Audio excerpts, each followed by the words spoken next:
سایه‌های خیانت، جایی که پرده از رازهای پنهان زندگی‌ها برداشته میشه.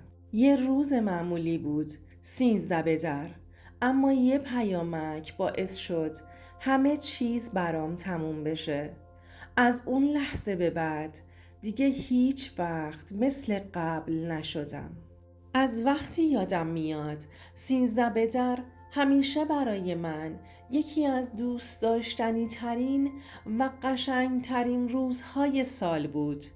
از همون کودکی با خانوادم به دل طبیعت می زدیم. بساط پیکنیک را مینداختیم و سبزه گره می زدیم.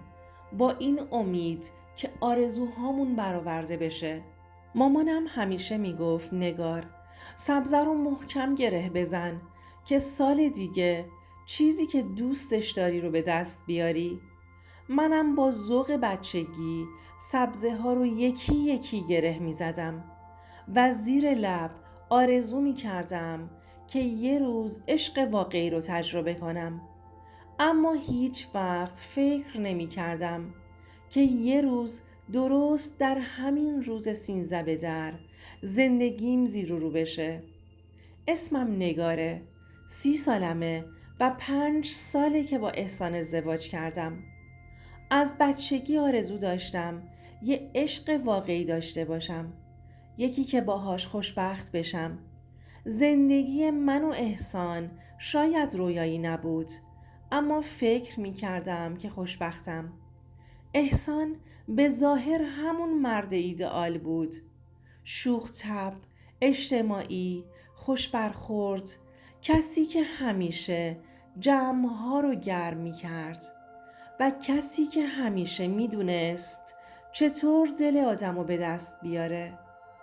اما یه مدتی بود که رفتاراش به کل تغییر کرده بود و یه چیزی توی دل من می گفت که یه جای کار می لنگه.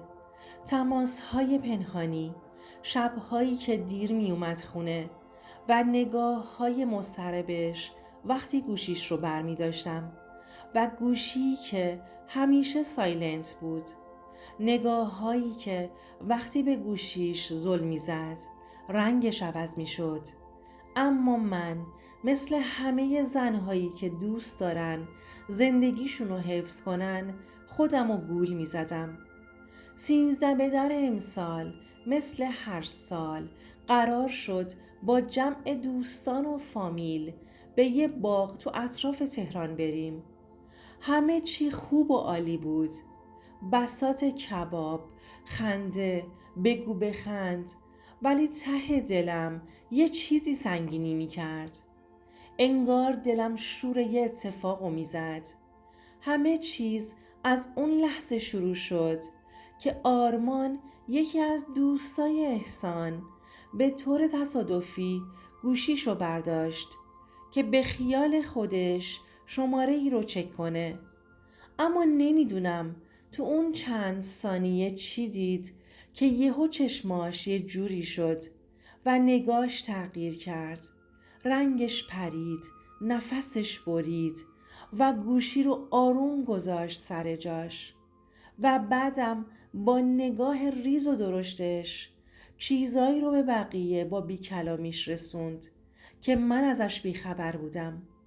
کم کم زمزمه هایی رو شنیدم، اما فقط یه حس بود. بعد شد نگاه های دزدکی و یواشکی، پچ پچ های آروم و سکوت های معنادار و طولانی. حس می کردم اتفاقی افتاده که من از اون بیخبرم.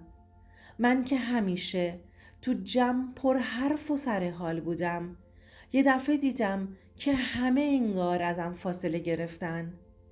قلبم شروع کرد تون تون زدن. الهام، بهترین دوستم، یه دفعه نشست کنارم و دستم و گرفت. نگاهش پر از دودلی بود. گفت نگار، باید یه چیز رو بهت بگم. نفسم تو سینم حبس شد. گوشی احسان هنوز روی زمین بود. با دستهای لرزون برش داشتم. قفلش باز بود. صفحه پیام رو که بالا کشیدم انگار دنیا رو سرم خراب شد. پیام‌هایی پر از عشق، پر از احساس، پر از دلتنگی، پیام‌های عاشقانه و وعده‌هایی که باید برای من می بود، اما همش برای زن دیگه‌ای بود. چشمام سیاهی رفت. نمیدونم چند لحظه گذشت. فقط حس کردم دیگه اون نگاری که بودم نیستم. ذهنم خالی شده بود. احسان وقتی متوجه شد که من پیام رو دیدم تازه فهمید چی شده. اومد جلو و شروع کرد به توضیح دادن. نگار عزیزم، این فقط یه سوء تفاهمه. قسم میخورم. اما دیگه صداش برام مفهومی نداشت و دیگه چیزی نمیشنیدم. دستم رو مشت کردم. دستم رفت به سمت سبزه‌ای که قرار بود آرزوهام رو برآورده کنه. آروم گرش زدم. محکمتر از هر سال نیت کردم. نه برای خوشبختی در کنار احسان، بلکه برای خودم. برای رهایی از این دروغ. برای پایان یک خیانت. به چشماش نگاه کردم و با صدایی آروم که از ته دلم می اومد گفتم امسال این سبزه رو گره زدم، اما برای خودم، نه برای تو. و همون لحظه برای همیشه از زندگی احسان خارج شدم. هیچ وقت خودتون رو فریب ندید. وقتی دلتون یه چیزی میگه حتما یه دلیلی داره. عشق، احترام و صداقت یه خیابون دو طرف است. اگه یه نفر اینو رعایت نمیکنه، شما مجبور نیستید که بمونید و رنج بکشید. 13 به در که برای من یه روزه تولدی دوباره شد. کسی که قرار خیانت کنه حتی توی یه 13 به در ساده هم بهونه‌ای برای خیانت پیدا میکنه. هیچ وقت اونقدر عاشق نشید که چشمتون رو روی واقعیت ببندید. و مهمتر از همه، اگر کسی شما رو واقعاً بخواد هرگز بهتون خیانت نمیکنه. اگه حس میکنی تنها موندی، خیانت دیدی یا دلت شکست، یادت باشه که قوی ترین آدمی که میتونه نجاتت بده خودتی. سال جدید رو با کسی شروع کنید که لیاقتتون رو داره.